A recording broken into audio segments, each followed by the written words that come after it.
بسم الله الرحمن الرحيم. الحمد لله الأول بلا أول كان قبله والآخر بلا آخر يكون بعده، الذي قصرت عن رؤيته أبصار الناظرين وعجزت عن نعته أوهام الواصفين، ثم الصلاة والسلام على أشرف الأنبياء والمرسلين وخاتم النبيين سيدنا ونبينا ومولانا أبي القاسم محمد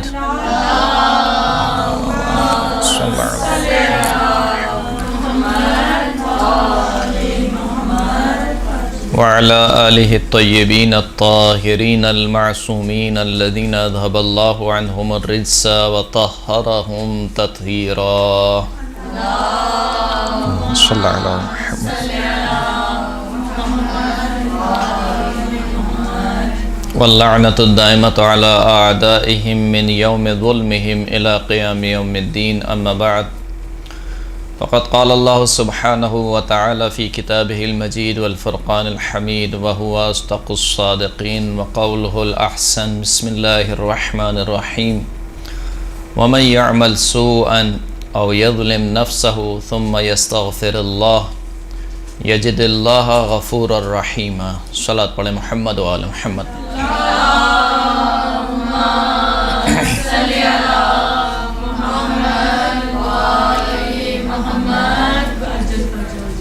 قرآن مجید فرقان حمید کی سورہ مبارکہ نساء کی آیت نمبر 110 کو آپ کی خدمت میں سنام کلام کے طور پر پیش کیا.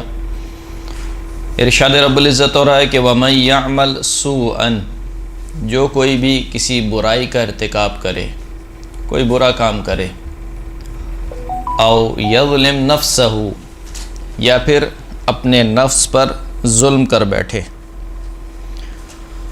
ثم یستغفر اللہ، یہ کام کرنے کے بعد اللہ سے استغفار کرے، مغفرت طلب کرے، یجد اللہ غفور الرحیم، تو ایسا شخص جو برائی کرنے کے بعد، اپنے نفس پر ظلم کرنے کے بعد اللہ سے استغفار کرے، تو یہ شخص اللہ کو بہت زیادہ بخشنے والا اور رحم کرنے والا پائے گا. آج کے درس میں جس موضوع پر گفتگو کرنی ہے وہ ہے استغفار اور انسان کی زندگی پر اس کے اثرات. خداوند کریم نے قرآن مجید کی پہلی آیات میں جو اپنا تعارف کرایا ہے وہ 2 صفات کے ذریعے سے کرایا ہے. بسم اللہ الرحمن الرحیم، شروع اللہ کے نام سے جو رحمان بھی ہے اور رحیم بھی ہے، بہت زیادہ مہربان ہے، بہت زیادہ رحم کرنے والا ہے. الحمدللہ رب العالمین الرحمن الرحیم، تمام تعریفیں عالمین کے پروردگار کے لیے ہیں. وہ عالمین کا پروردگار کون ہے؟ الرحمن الرحیم، جو رحمان بھی ہے اور رحیم بھی ہے.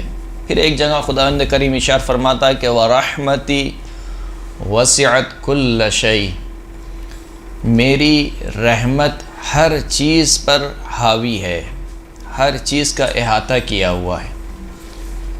یعنی کائنات میں، عالمین میں ذرے ذرے پر اللہ کی رحمت چھائی ہوئی ہے.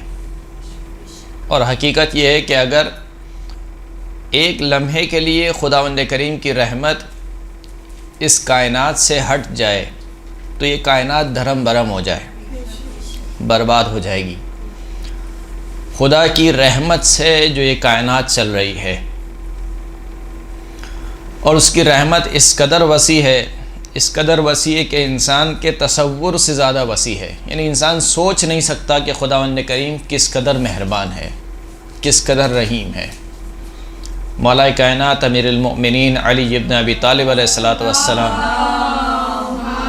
صلی اللہ علی محمد و آل محمد.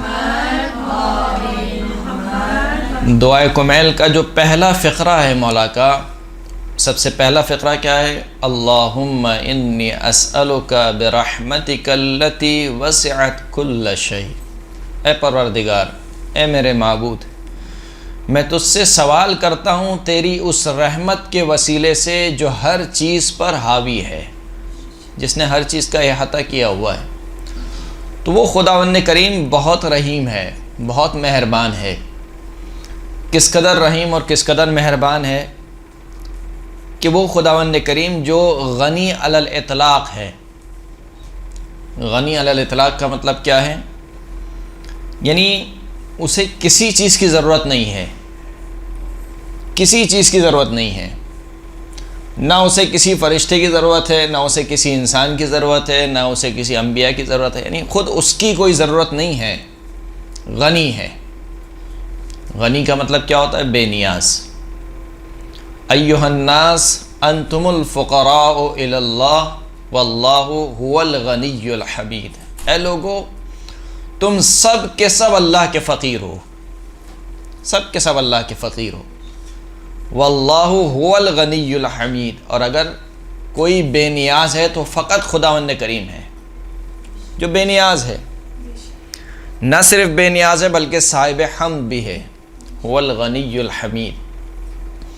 تو خداوند کریم غنی علی الاطلاق ہے، بے نیاز ہے، اسے کسی کی ضرورت نہیں ہے، نہ کسی چیز کی حاجت ہے، نہ اسے میری نمازوں کی ضرورت ہے، نہ اسے میرے روزوں کی ضرورت ہے، نہ اسے میرے حج کی ضرورت ہے، نہ اسے میری زکوٰۃ کی ضرورت ہے، نہ اسے میرے خمس کی ضرورت ہے۔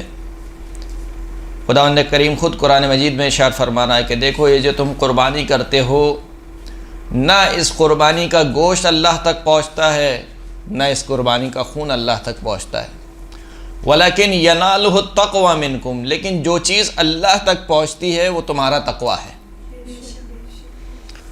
تو ہم یہ نہ سمجھے کہ جو عبادات ہم انجام دے رہے ہیں گویا اللہ کو ان عبادات کی ضرورت ہے۔ اللہ کو ان عبادات کی ضرورت نہیں ہے۔ بالخصوص میں جو نماز پڑھتا ہوں، میں کسی اور کی بات نہیں کر رہا، میں جو نماز پڑھتا ہوں ایسی نماز کی تو بالکل ہی ضرورت نہیں ہے۔ میں جو روزے رکھتا ہوں ایسے روزے کی تو بالکل ہی ضرورت نہیں ہے، کیونکہ اگر خداوند کریم نے ان نماز اور روزے اور عبادات کو اس لیے واجب کیا ہوتا کہ خدا کو کوئی ضرورت ہے ان چیزوں کی، یا خدا کو کوئی فائدہ پہنچتا ان چیزوں سے، تو انسان سے بہت زیادہ بہتر فرشتے عبادت کرتے ہیں اللہ کی، کہیں زیادہ بہتر، کیفیت میں بھی اور کوانٹٹی میں بھی۔ جو رکوع میں ہے وہ رکوع میں ہے، جو سجدے میں ہے وہ سجدے میں ہے، جو قیام میں ہے وہ قیام میں ہے، جو تسبیح پڑھ رہا ہے وہ تسبیح پڑھ رہا ہے، جو تقدیس کر رہا ہے وہ تقدیس کر رہا ہے، ایک لمحے کے لیے بھی عبادت سے غافل نہیں ہوتے۔ تو اگر خدا کو ضرورت ہوتی عبادت کی تو فرشتوں کی عبادت کافی تھی، لیکن یہ جو عبادات خداوند کریم نے رکھی ہیں اس وجہ سے نہیں رکھی ہیں کہ اللہ کو ضرورت ہے، اس وجہ سے رکھی ہیں کہ خود میرے بندے کو ان عبادات کی ضرورت ہے۔ یعنی یہ بھی اس کا لطف و کرم ہے، مہربانی ہے اس کی کہ اس نے مجھے سکھلا دیا کہ میں کس طریقے سے اللہ سے قریب ہو سکتا ہوں، ورنہ میں حیران و پریشان رہتا۔ ذرا آپ سوچئے کہ اگر انبیاء نہ آئے ہوتے، کوئی شریعت نہ آئی ہوتی، تو عقل تو یہ کہتی ہے کہ اللہ کا شکر ادا کیا جائے۔ اب کیسے شکر ادا کروں؟ کیسے شکر ادا کروں؟ کسی کی عقل یہ کہتی کہ مثال کے طور پر 100 اونٹ قربان کر دو تاکہ اللہ کا شکر ہو جائے۔ کسی کی عقل یہ کہتی کہ مثال کے طور پر سال کے 3 مہینے روزے رکھو تاکہ اللہ کا شکر ادا ہو جائے۔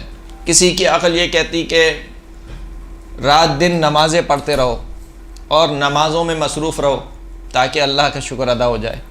تو ہم حیران و پریشان رہتے ہیں، لیکن اس نے لطف و کرم کیا کہ خود ہی بتلا دیا کہ دیکھو میرا قرب کیسے حاصل ہوگا، میرا شکر کیسے حاصل ہوگا۔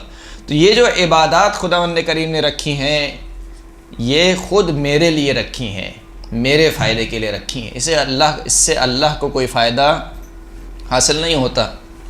جو خمس میں نکالتا ہوں، خدا ایسا نہیں کہ خدا نخواستہ نعوذ باللہ اللہ کو پیسوں کی ضرورت ہے، خمس میں نکالتا ہوں تاکہ میرا مال پاک ہو جائے، زکوٰۃ میں نکالتا ہوں تاکہ میرا مال پاک ہو جائے، روزے میں رکھتا ہوں تاکہ میرا نفس پاک ہو جائے، میں تقوی اختیار کرتا ہوں تاکہ میں پاک ہو جاؤں۔ وہ تو پاک ہے ہی، وہ تو سبحان ربی الاعلیٰ ہے، اس میں کوئی عیب نہیں ہے، بے عیب ہستی ہے۔ تو وہ غنی علی الاطلاق ہے، غنی علی الاطلاق، کسی چیز کی ضرورت نہیں ہے اس کو۔ اب آپ سوچئے کہ وہ غنی علی الاطلاق جب دنیا پر نگاہ ڈالتا ہے تو میرے جیسا بدبخت اور گناہگار بندہ جو فقیر علی الاطلاق ہے، وہ غنی علی الاطلاق ہے اور میں کیا ہوں؟ فقیر علی الاطلاق ہوں۔ فقیر علی الاطلاق کا کیا مطلب ہے؟ ایک لمحے کے لیے آپ سوچئے، ذہن لگائیے کہ کیا ہے جو آپ کا اپنا ہے؟ کیا ہے جو آپ کا اپنا ہے؟ سوچئے ذرا، کیا ہے جو آپ کا اپنا ہے؟ کچھ بھی تو نہیں ہے۔ یعنی یہ سانس بھی جو آ اور جا رہی ہے یہ بھی اللہ کی دی ہوئی ہے، سب کچھ اللہ کا دیا ہوا ہے۔ اگر ایک لمحے کے لیے وہ اپنی رحمت کو اٹھا لے تو میں تباہ و برباد ہو جاؤں گا۔ تو وہ غنی علی الاطلاق جب دیکھتا ہے کہ یہ فقیر علی الاطلاق جس کے پاس جو کچھ دیا ہوا ہے وہ بھی میرا دیا ہوا ہے اور میرے دیے ہوئے سے میری ہی مخالفت کر رہا ہے۔ آنکھیں کس کی دی ہوئی ہیں؟ اللہ کی دی ہوئی ہیں، لیکن ان آنکھوں کو حرام کام میں استعمال کر رہا ہے۔ زبان کس کی دی ہوئی ہے؟ اللہ کی دی ہوئی ہے، لیکن اس زبان سے حرام کا مرتکب ہو رہا ہے۔ ہاتھ پیر کس نے دیے ہیں؟ اللہ نے دیے ہیں۔ اس لیے مولا کائنات امیر المؤمنین علی ابن ابی طالب علیہ الصلوۃ والسلام فرماتے ہیں کہ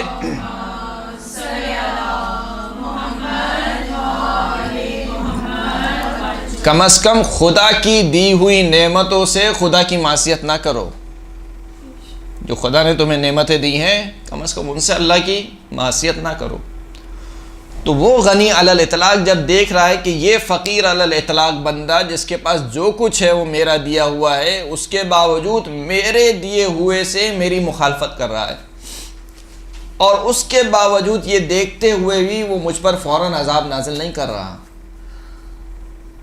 میری گرفت نہیں کر رہا، مجھے عذاب میں مبتلا نہیں کر رہا، بلکہ مجھے کیا کر رہا ہے؟ مہلت دے جا رہا ہے۔ کیوں مہلت دے رہا ہے؟ وہ غنی علی الاطلاق مجھ جیسے فقیر علی الاطلاق کے انتظار میں ہے، کبھی تو میری بارگاہ میں آئے گا، کبھی تو رجوع کرے گا میری طرف، کبھی تو اس کو احساس ہوگا کہ کس کی معصیت کر رہا ہوں، کبھی تو اس کو احساس ہوگا کہ اللہ کی دی ہوئی نعمتوں سے ہی اللہ کی معصیت کر رہا ہوں، یہ کس قدر بدبختی ہے۔ لہٰذا وہ انتظار کر رہا ہے۔ یہ اس کی رحمت نہیں تو اور کیا ہے، اس کی رحمانیت نہیں تو اور کیا ہے۔ اس لیے خداوند کریم ارشاد فرماتا ہے کہ لو یؤاخذ اللہ الناس بظلمهم ما ترک علیہم من دابہ ولکن یؤخرهم الی اجل مسمى۔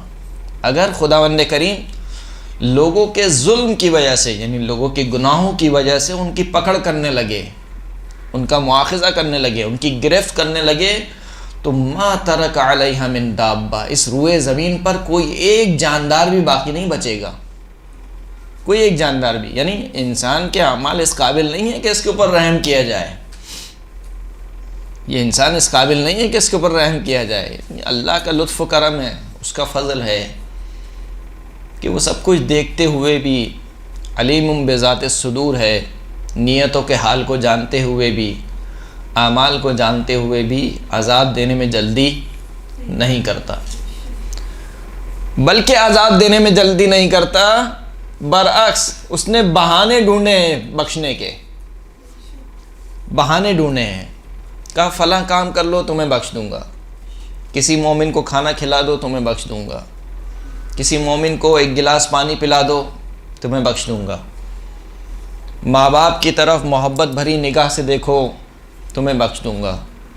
یعنی چھوٹے چھوٹے اعمال، چھوٹے چھوٹے اعمال، چھوٹے چھوٹے اذکار، بہانے تلاش خداوند کریم نے رکھے ہیں کہ شاید اس بہانے سے میری طرف آ جائے۔ کتنے بہانے ہیں، بالخصوص ماہ رجب کا مہینہ۔ ویسے تو سال کے 12 مہینے میں اللہ کی رحمت ہم پر حاوی ہے، برس رہی ہے، لیکن یہ جو 3 مہینے ہیں، رجب، شعبان اور رمضان، ماہ مبارک رمضان، یہ وہ 3 مہینے ہیں کہ جس میں کہنا چاہیے کہ خدا کی رحمت کا سمندر جو ہے وہ جوش مارتا ہے۔ رجب سے جوش مارنا شروع ہوتا ہے اور ماہ رمضان میں اپنے پیک پر ہوتا ہے۔ یعنی ماہ رمضان کا تو کوئی حساب ہی نہیں ہے کہ خدا کی رحمت کس قدر جوش مارتی ہے۔ اب رجب کا مہینہ مثال کے طور پہ کہا کہ بھائی پورا مہینہ روزہ نہیں رکھ سکتے، ایک روزہ رکھ لو، یعنی ماہ رجب میں ویسے تو پورا مہینہ روزہ رکھنا کیا ہے، مستحب ہے، ثواب بیان ہوا، 2 روزے رکھو گے اتنا ثواب، 3 روزے رکھو گے اتنا ثواب، 4 روزے رکھو گے اتنا ثواب، 7 روزے رکھو گے یہ ثواب، 8 روزے رکھو گے یہ ثواب، پورا مہینہ روزے رکھو گے یہ ثواب۔ کہا نہیں، اگر پورا مہینہ روزہ نہیں رکھ سکتے، ایک دن روزہ رکھ لو خالی۔ چھٹے امام امام جعفر صادق علیہ الصلوۃ والسلام صلی اللہ علیہ محمد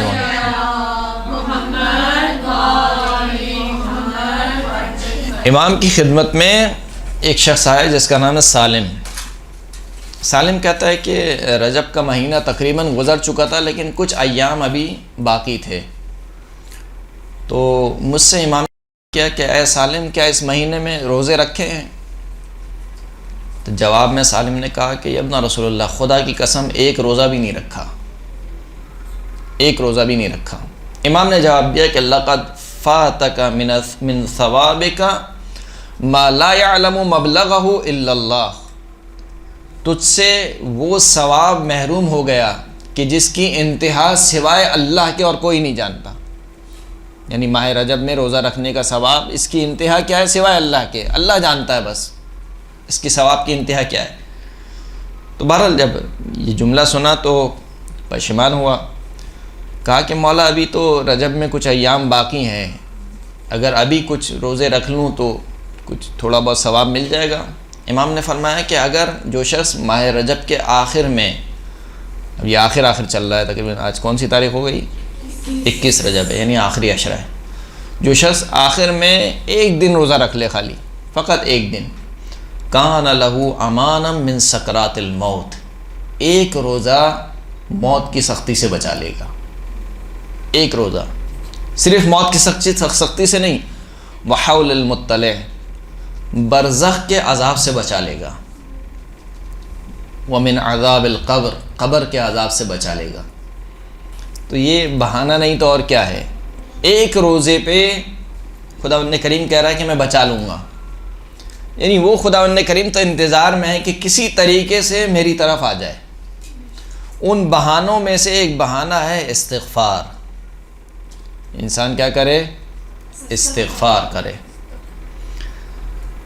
جب آپ استغفار کا لفظ سنتی ہیں تو فوراً سے ایک اور لفظ آپ کے ذہن میں آتا ہے، وہ کیا ہے؟ توبہ۔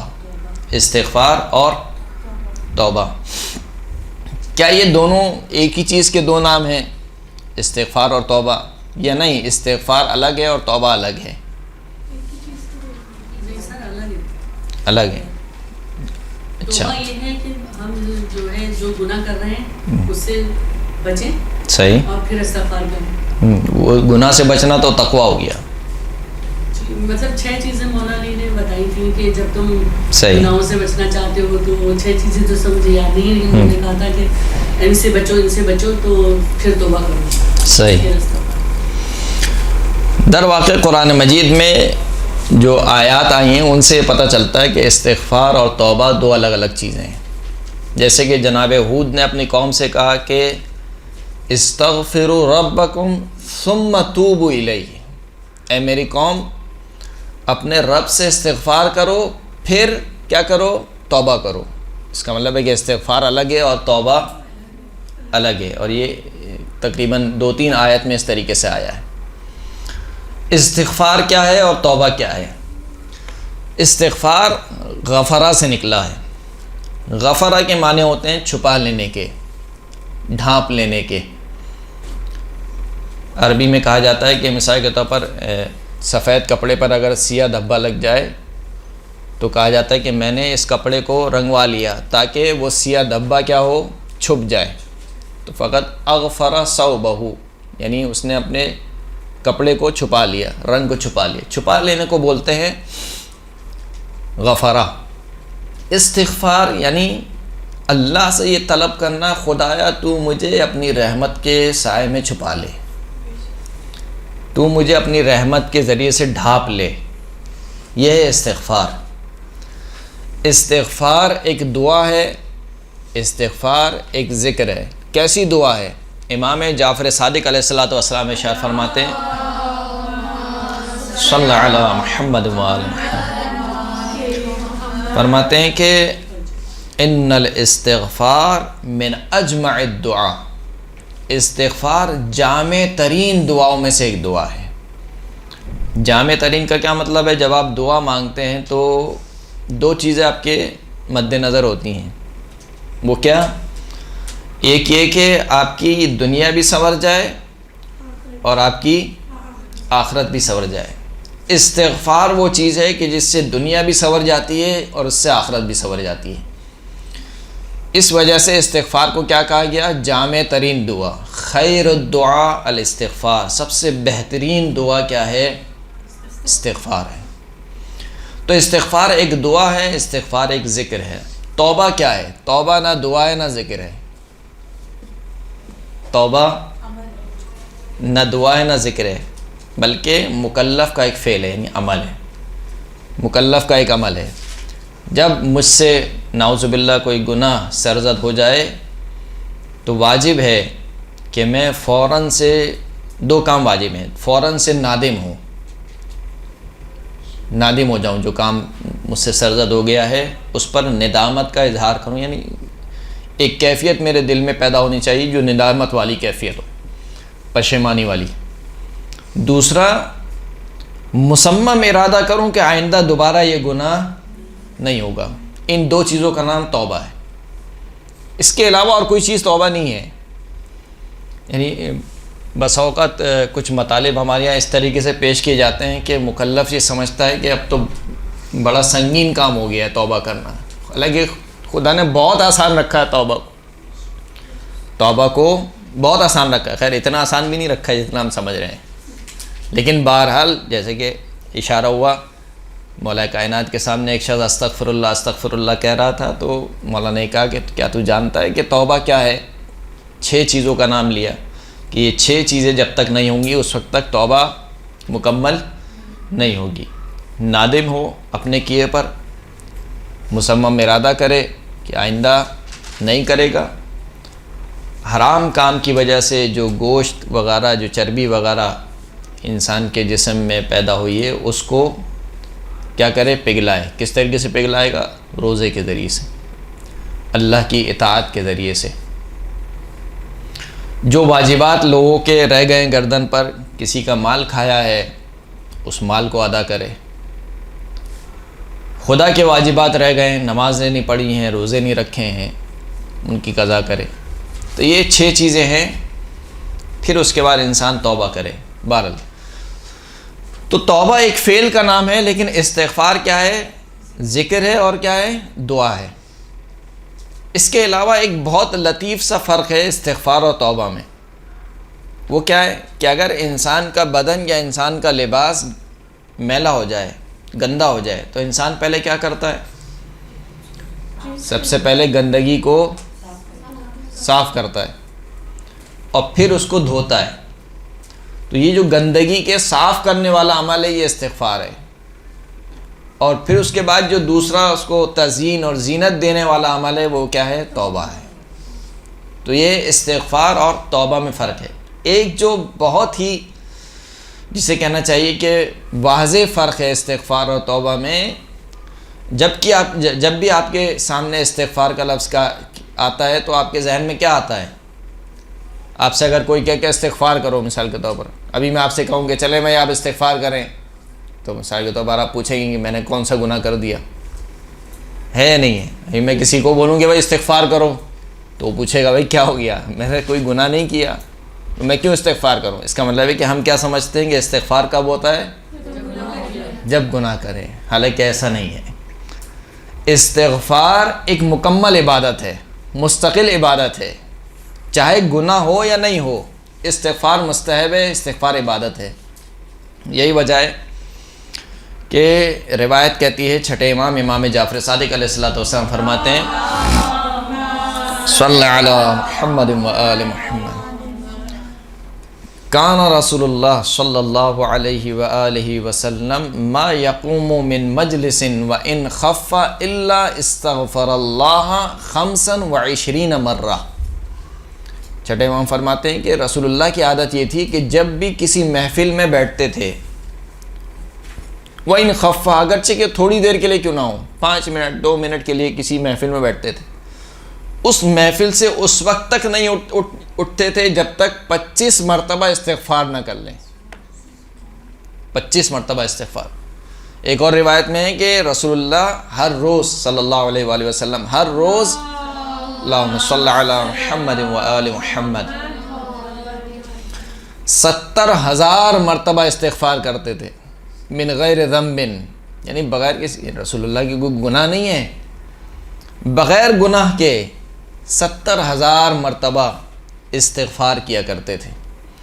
تو استغفار ایک مستقل عبادت کا نام ہے۔ استغفار فقط اس وقت نہیں ہوتی کہ جب آپ گناہ کریں گے تو استغفار ہوگی، وہ تو الگ ہے، وہ تو کرنا ہی ہے، لیکن اس کے علاوہ بھی، مثال کے طور پر کوئی شخص آیا امام کی خدمت میں، کہا مولا اولاد نہیں ہو رہی ہے، کہا استغفار کرو، کہا مولا مال کی پریشانی ہے، کہا استغفار کرو، کہا مولا رزق کی تنگی ہے، کہا استغفار کرو، مولا فلاں کام پھنسا ہوا ہے، استغفار کرو۔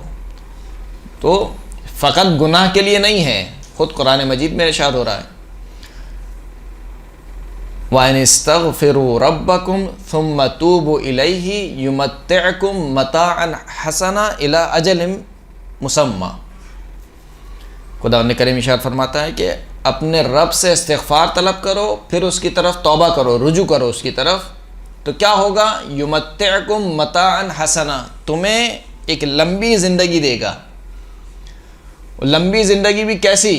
اذیت والی نہیں، متاعً حسنا، خوشگوار زندگی، خوشگوار زندگی، الی اجل مسمى، ایک مقررہ وقت تک۔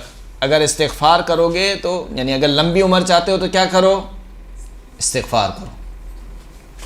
جناب نوح نے اپنی قوم سے کہا کہ استغفروا ربکم انہ کان غفارا، اے میری قوم اپنے رب سے استغفار طلب کرو، بے شک وہ بہت زیادہ بخشنے والا ہے۔ یرسل السماء علیکم مدرارا، استغفار کرو گے تو کیا ہوگا؟ تم پر بارش برسانے والے بادلوں کو بھیجے گا۔ بارش برسانے والے بادل بھیجیں گے تو کیا ہوگا؟ ایک کنایا ہے، کس چیز سے کنایا ہے؟ یعنی جب بادل آئیں گے تو کیا ہوگا؟ کھیتی اگے گی، کھیتی اگے گی تو کیا ہوگا؟ اناج زیادہ ہوگا، دانہ زیادہ ہوگا، زراعت زیادہ ہوگی۔ یعنی کنایا ہے کس چیز سے؟ استغفار کرو تمہارے رزق میں اضافہ ہوگا۔ یرسل السماء علیکم مدرارا، صرف یہ نہیں ہے، وَيُمْدِدْكُمْ بِأَمْوَالٍ وَبَنِينَ، تمہارے مال میں بھی اضافہ ہوگا، تمہاری اولاد میں بھی اضافہ ہوگا۔ یہ تو دنیا سنور گئی، جیسے ہم نے کہا تھا کہ استغفار کیا ہے؟ جامع ترین دعا میں سے، دنیا اور آخرت دونوں سنور جاتی ہے، تو دنیا تو سنور گئی، اب آخرت کیسے سنورے کی؟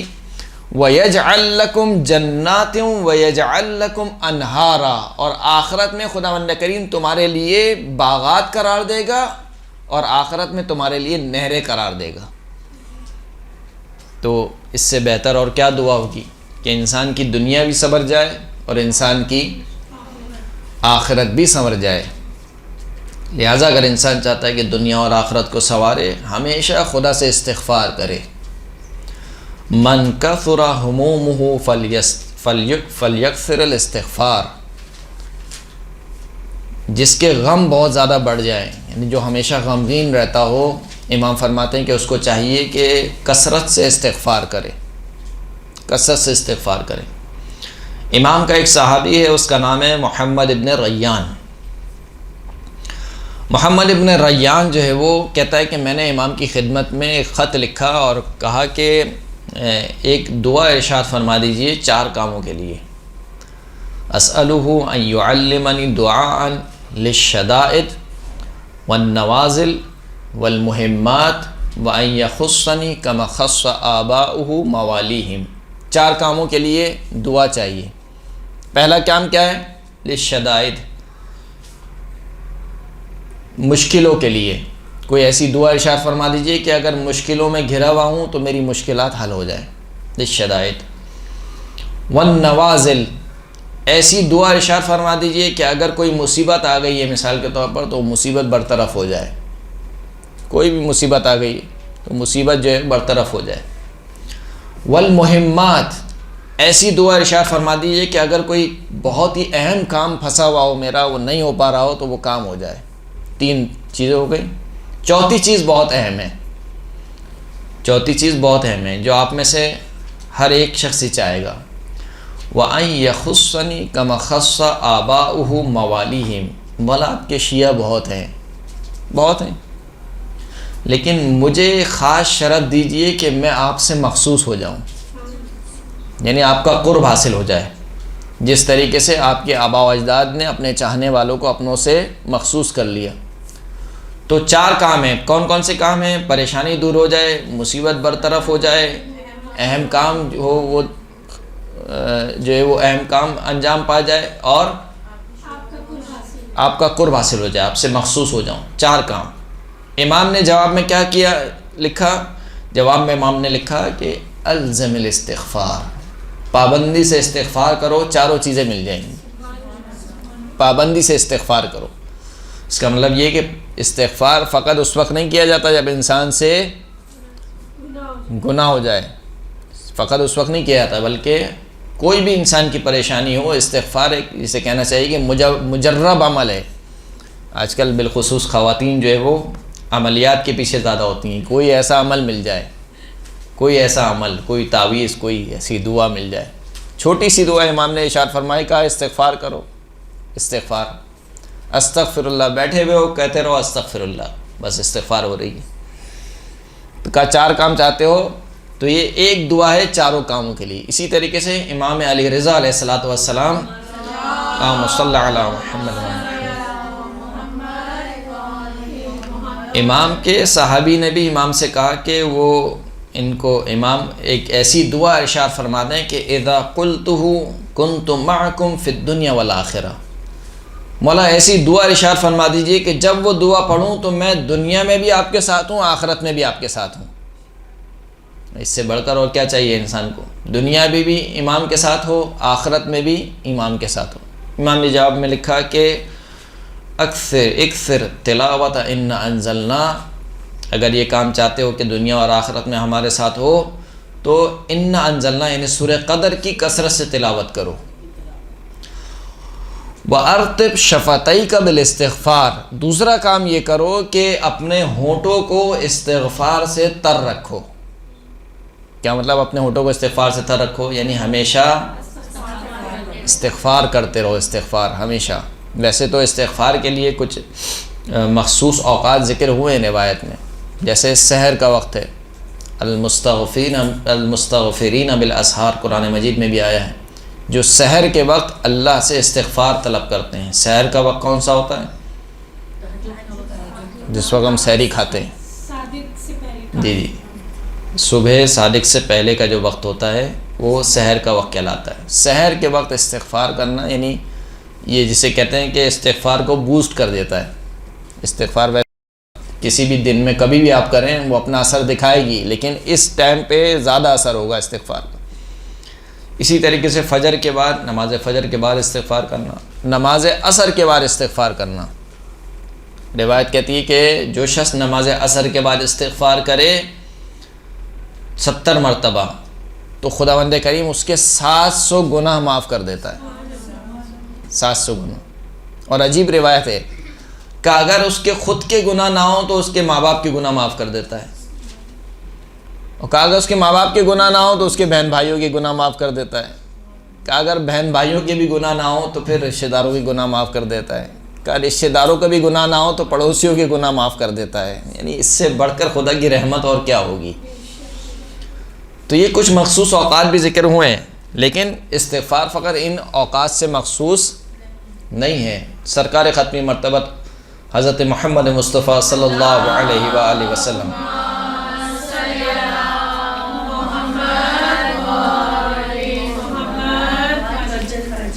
فرماتے ہیں کہ اکثروا من الاستغفار، کثرت سے استغفار کرو۔ کہاں پر؟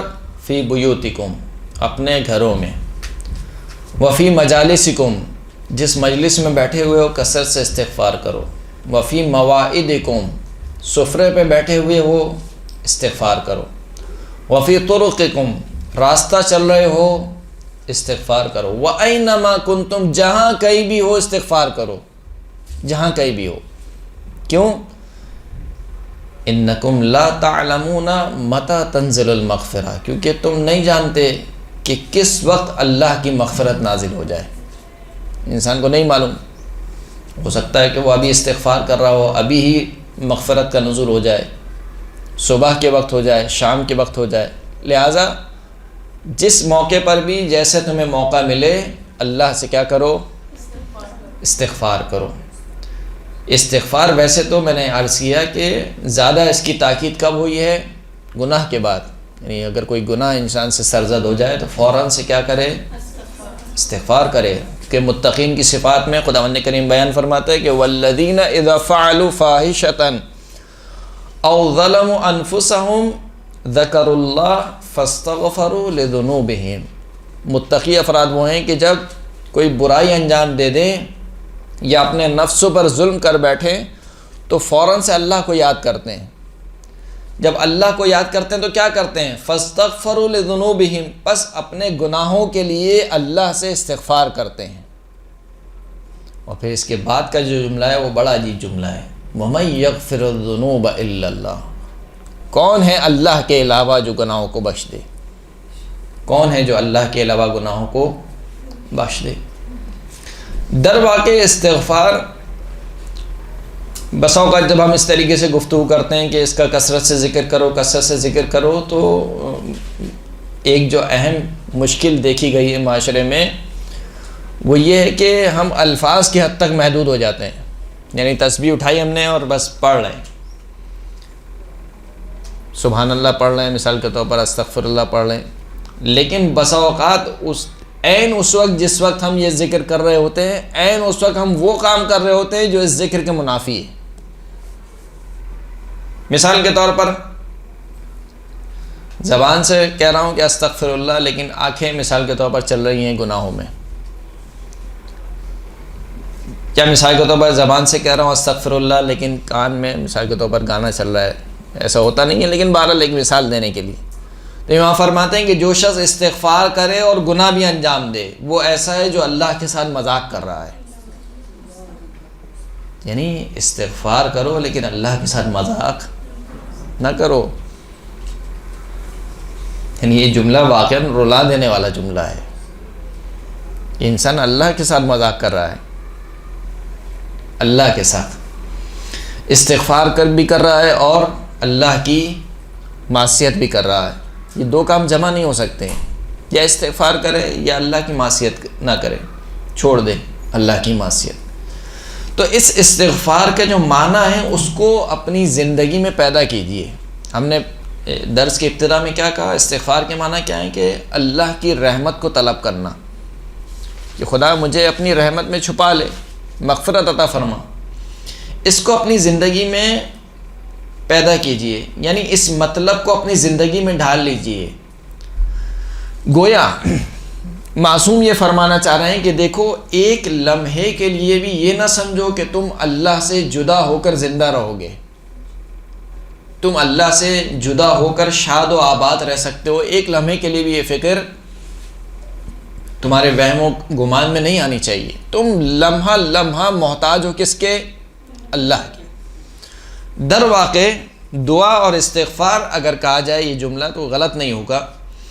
دعا اور استغفار توحید عملی کا نتیجہ ہے جو انسان کی زندگی میں ظاہر ہوتا ہے. توحید کیا ہے؟ اللہ کو ایک ماننا, یہی ہے نا توحید. عقیدہ توحید ہم پڑھتے ہیں, یعنی اللہ کے علاوہ کوئی اور معبود نہیں ہے. گویا میں اس کا عملی اظہار کر رہا ہوں کہ خدایا اگر کوئی میرا ہاتھ پکڑ سکتا ہے تو فقط تو ہی ہے, تیرے علاوہ کوئی نہیں ہے جو میرا ہاتھ پکڑ سکے. یہی استغفار ہے. یہ کب ہوگا؟ یہ اس وقت ہوگا جب انسان خواب غفلت سے بیدار ہوگا. ہم غفلت کی زندگی گزار رہے ہیں. غفلت کسے کہتے ہیں؟ غفلت کے معنی کیا ہیں؟ آپ نے دیکھا چھوٹا بچہ, 2 سال کا بچہ, 1.5 سال کا بچہ کھیل رہا ہوتا ہے, تو جو بڑے ہوتے ہیں وہ کہتے ہیں دیکھو اس کا دھیان رکھنا. کیوں دھیان رکھنا؟ کہ وہ کھیل میں اتنا مگن ہے کہ وہ مثال کے طور پر کہیں گر جائے گا, کوئی چیز کھا لے گا, کوئی چیز اس کے آنکھ میں لگ جائے گی مثال کے طور پر, تو وہ جو کیفیت ہے اس بچے کی وہ غفلت والی کیفیت ہے، یعنی وہ اتنا مگن ہو گیا ہے کہ اس کو اپنے آس پاس کا معلوم نہیں ہے، اس کو غفلت کہتے ہیں۔ جب یہ انسان اپنی دنیا میں اس قدر مگن ہو جائے کہ آخرت کو بھلا بیٹھے، اس کو غفلت کہا جاتا ہے۔ اس غفلت سے بیدار ہونا ضروری ہے۔ غفلت سے بیدار کب ہوگا؟ جب انسان خود ہی میں آ جائے گا۔ میں بہت مشکل گفتگو تو نہیں کر رہا۔ غفلت سے انسان بیدار کب ہوگا؟ جب انسان خود ہی میں آ جائے گا۔ خود ہی میں آنے کا مطلب کیا ہے؟ جب انسان خود کو پہچان لے گا، میں کون ہوں، میری حیثیت کیا ہے، میں کیوں آیا ہوں یہاں پر، مجھے کہاں جانا ہے۔ تاریخ میں ایسے واقعات ہمیں ملتے ہیں، جیسے کہ ابھی شہادت آنے والی ہے امام موسیٰ کاظم علیہ السلام کی، اللہم صلی علی محمد و آل محمد۔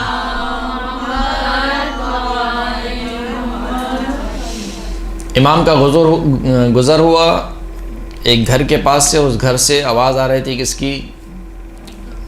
ساز و سواز، گانوں کی آواز آ رہی تھی۔ امام نے دق الباب کیا تو ایک کنیز نکل کر آئی، تو کنیز سے امام نے پوچھا کہ جو تمہارا مالک ہے وہ کون ہے، آزاد ہے یا غلام ہے؟ تو کنیز نے کہا کہ وہ آزاد ہے۔ کہاں آزاد ہے؟ جبھی یہ گناہ کی محفل و شراب میں مست ہے، شراب کے نشے میں مست ہے، اللہ کی معصیت میں مست ہے۔ اگر غلام ہوتا تو اس کی یہ حالت نہیں ہوتی۔ وہ کنیز پلٹ گئی، دوبارہ چلے گئی۔ جب وہ اپنے مالک کے پاس گئی تو مالک نے اس سے پوچھا کہ بھائی کیا ہوا، تم دیر سے آئی؟ کہاں اس طریقے سے دق الباب ہوا تھا، دروازے پہ ایک شخص آیا، اس نے کہا کہ تمہارا مالک آزاد ہے یا غلام ہے؟ تو میں نے کہا کہ آزاد ہے۔ کہاں آزاد ہے؟ جبھی شراب کے نشے میں مست ہے، جبھی گانے کے نشے میں مست ہے۔ اس نے یہ سنا، یہ جملہ سنا اور ننگے پاؤں بھاگتے ہوئے گیا، ننگے پاؤں۔ اسی وجہ سے اس کا نام کیا ہے؟ مشہور ہے، کیا نام ہے؟ بشر حافی۔ حافی کسے بولتے ہیں؟ ننگے پیر چلنے والوں کو۔ حاف الراس بھی کہا جاتا ہے عربی میں، یعنی جس کے سر ڈھکا ہوا نہ ہو اس کو حاف الراس بولا جاتا ہے۔ تو ننگے پیر کیونکہ بھاگ کے گیا، اس وجہ سے اس کو بشر حافی کہا جاتا ہے۔ ننگے پیر بھاگتا ہوا امام کی خدمت میں گیا اور کہا کہ امام بہت بڑی خطا ہو گئی، اب میں توبہ کرتا ہوں، اب آج کے بعد یہ گناہ انجام نہیں دوں گا۔ تو یہ جو کیفیت آئی ہے یہ کب آئی ہے؟ جب وہ اپنے میں آ گیا، ابھی تک اپنے میں نہیں تھا، یعنی غفلت کی زندگی گزار رہا تھا۔ وہ سمجھ گیا کہ امام کیا کہنا چاہ رہے ہیں۔ یعنی ہم یہاں پر جو اس دنیا میں لائے گئے ہیں، ایسا نہیں ہے کہ ہم بالکل آزاد ہیں، ہم اللہ کے بندے ہیں۔ ہم کیا ہیں؟ اللہ کے بندے ہیں۔ جیسے میں نے کہا درس کی ابتدا میں کہ فقیر ہیں، فقیر، ہم فقیر ہیں، اور ہمارا سب سے بڑا شرف یہ ہے کہ ہم اللہ کے فقیر بن کے رہیں۔ جب ہم نے یہ سمجھ لیا کہ ہم فقیر نہیں ہیں اللہ کے، تو پھر سمجھ لیجئے کہ بربادی ہے۔ تو اس نے سمجھ لیا کہ امام کیا کہنا چاہ رہے ہیں، لہٰذا وہ کیا ہو گیا؟ متوجہ ہو گیا، اور فوراً سے اس نے توبہ کی، استغفار کی، اور پھر صالح زندگی گزاری۔ اسی طریقے سے ایک اور واقعہ ملتا ہے فضیل ابن عیاض کا۔ فضیل ابن عیاض اگرچہ کہ یہ اہل سنت میں سے ہیں، تشیع میں سے ان کا تعلق نہیں ہے۔ فضیل ابن عیاض جو ہے وہ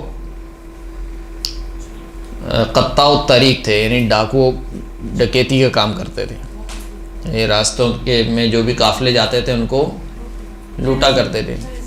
ہاں، ان کو جو ہے وہ کسی خاتون سے محبت ہو گئی، اس خاتون سے ملنے کے لیے وہ رات کی تاریکی میں چھت پر چڑھے تو کوئی شخص قرآن مجید پڑھ رہا تھا اور قرآن مجید کی تلاوت کر رہا تھا، اور قرآن مجید کی یہ والی آیت اس نے تلاوت کی، الم یأن للذین آمنوا ان تخشع قلوبہم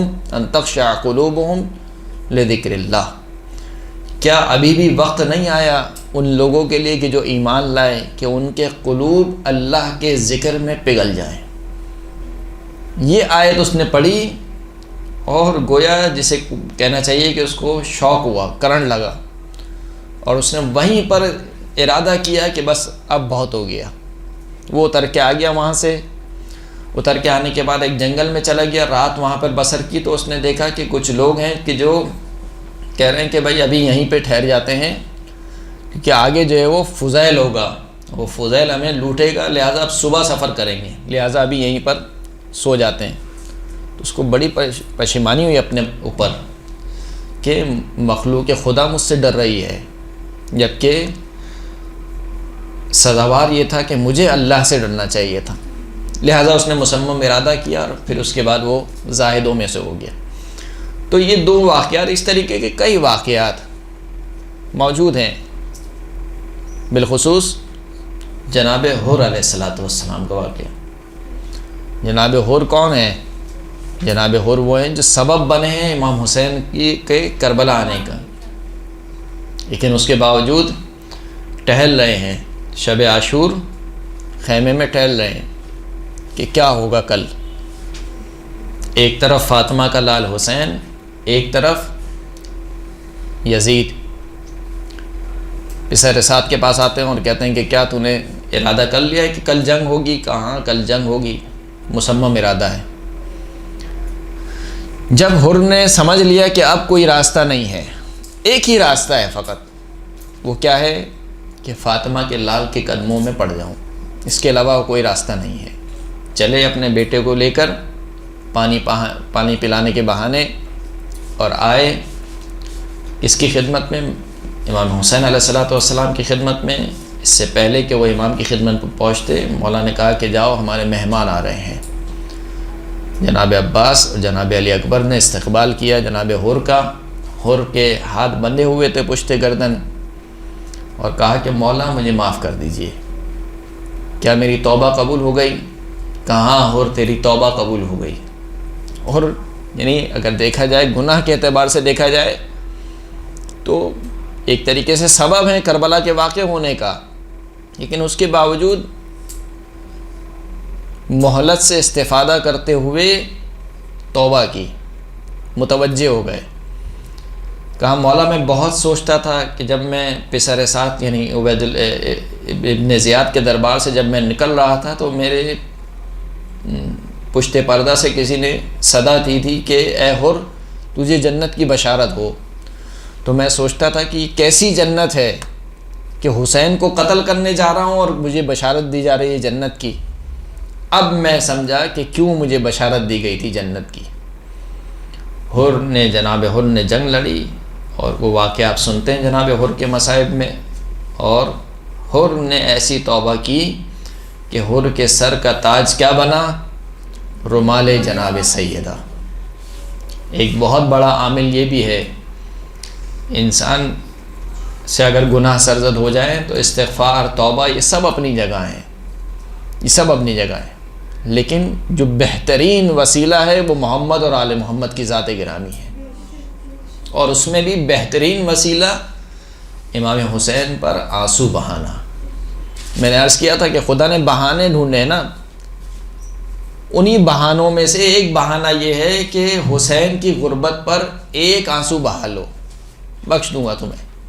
یعنی عجیب روایت واقعہ، اگر آپ مصائب کی روایت دیکھیں کہ اگر کوئی شخص حسین کی مصیبت پر ایک آنسو بہا لے گا میں گناہ بخش دوں گا۔ اب بہت پیاس لگی ہے، پانی پینا چاہتے ہو، ٹھنڈا پانی پینا چاہتے ہو، پانی پی کر میرے حسین کی پیاس کو یاد کرو، حسین کے قاتلوں پر لعنت کرو، میں تمہارے گناہ بخش دوں گا۔ داؤد رکی دیکھتا ہے کہ امام پانی پیتے جا رہے ہیں اور امام کی آنکھوں سے آنسو نکل رہے ہیں، پوچھتا ہے مولا کیا ہو گیا؟ کہا اپنے جد کی مصیبت کو یاد کر رہا ہوں۔ تو ایک جو بہترین وسیلہ ہے استغفار و توبہ تو سب اپنی جگہ ہے، لیکن اس کے بعد جو بہترین وسیلہ تلاش کرنا ہے، توسل کرنا ہے، وہ محمد اور آل محمد کی ذوات مقدسہ ہیں، کیونکہ محمد اور آل محمد سے زیادہ قریب خدا کے نزدیک اور کوئی ہستی نہیں ہے، لہٰذا ان کے وسیلے سے ہم متقرب ہوتے ہیں، قریب ہوتے ہیں اللہ سے۔ دعائے توسل پڑھنے کے ذریعے سے، ان کا واسطہ دینے کے ذریعے سے۔ جناب حر نے کیا کیا تھا؟ جناب حر جب ملے تھے زبالہ کے مقام پر اور بحث چھڑ گئی، حر واپس لے جانا چاہتے تھے امام حسین کو، امام حسین نے کہا کہ نہیں میں واپس نہیں جاؤں گا، جب بحث بڑھ گئی تو امام کی زبان سے جملہ جاری ہوا، سکلت امک یا حر، اے حر تیری ماں تیرے غم میں بیٹھے۔ اور حر واقعاً حر تھے، شاید اسی وجہ سے رومال سیدہ باندھا گیا ہو۔ کہا یا امام اگر آپ کے علاوہ اور کوئی مجھے یہ جملہ کہتا اور آپ کی ماں کے علاوہ کسی اور اس کی کوئی اور ماں ہوتی تو خدا کی قسم میں وہی جملہ اس کے لیے بھی کہتا، لیکن میں کیا کروں کہ آپ کی ماں فاطمۃ الزہرا ہے۔ بی بی کا احترام، بی بی سے محبت، بی بی سے الفت، حر کو لے آئی کہاں پر؟ امام حسین کے در پر۔ خداوند کریم سے دعا ہے کہ ہم سب کو ویسی زندگی گزارنے کی توفیق عطا فرما کہ جیسی محمد اور آل محمد اور آل محمد کی پیروی کرنے کی توفیق عطا فرما۔ خدایا ان ہستیوں کے وسیلے سے جو گناہ ہم سے سرزد ہو چکے ہیں خدایا ان سے درگزر فرما، ہمارے مرحومین کے گناہ کبیرہ و صغیرہ سے درگزر فرما۔ خدایا محمد اور آل محمد کے صدقے میں قائم آل محمد امام مہدی عجل اللہ تعالی فرجہ شریف کے ظہور میں تعجیل فرما۔ وآخر الدعوانا الحمدللہ رب العالمین۔